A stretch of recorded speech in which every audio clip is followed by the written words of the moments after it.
Le projet Langage solidaire est coporté par deux associations de solidarité internationale, toutes les deux fondées en France par des jeunes entrepreneurs colombiens. Une de ces associations est Joinatown, qui travaille pour le développement des communautés en conditions de vulnérabilité.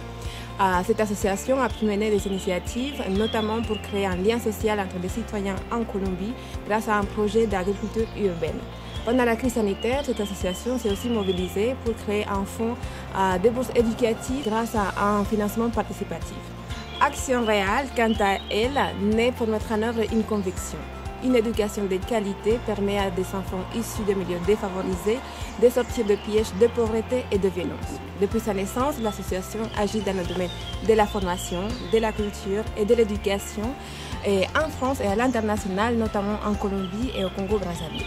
Nos différentes expériences dans plusieurs thématiques nous ont permis de renforcer notre envie d'accompagner les jeunes dans une démarche de sensibilisation à la solidarité internationale et aussi à la interculturalité pour leur permettre de devenir acteurs du changement et partager leurs connaissances et leur envie d'agir auprès de leur entourage. Ce projet, il est né d'un constat. Nous nous sommes aperçus qu'au cours de nos activités, il y avait beaucoup de citoyens qui ne savaient pas quelles étaient les conditions des communautés vulnérables et ils ne savent pas comment agir à leur échelle. Également, il est évident que la crise du Covid-19 a augmenté les inégalités et a créé des problématiques à l'échelle mondiale. Dans ce contexte, la citoyenneté active et l'empathie deviennent essentielles. C'est pour cela que nos organisations ont décidé de sensibiliser les jeunes dans 3 pays qui nous tiennent au corps et dans lesquels nous intervenons: la France, la Colombie et le Congo. Le projet Langage solidaire consiste en une série de 6 ateliers par organismes partenaires en France, soit 12 ateliers au total. Du 28 avril au 9 juin, nous animons des ateliers de 2 heures et ce, 2 fois par semaine. Chaque atelier se déroule par binôme de pays. Le premier binôme, France-Congo, avec le point jeunesse d'Ivry-sur-Seine et l'association Regard sur l'éducation. Le deuxième binôme, France-Colombie, avec le lycée Alexandre Dumas et le Colegio Emilio Valenzuela. Chaque atelier est composé de 2 à 3 activités, dont une se déroule en visioconférence. Ces ateliers ont pour but de faire réfléchir aux enjeux et aux modalités de la solidarité internationale de nos jours.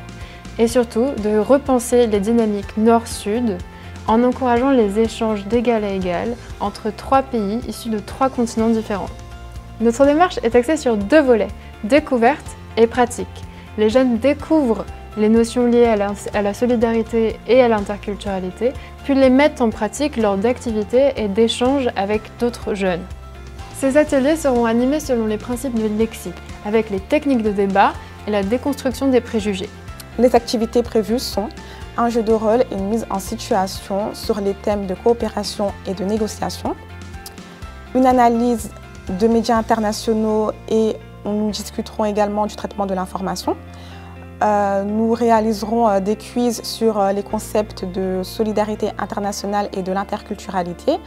Nous ferons un escape game sur les objectifs de développement durable et nous animerons une simulation à l'Organisation mondiale de la santé sur la question du vaccin contre le Covid.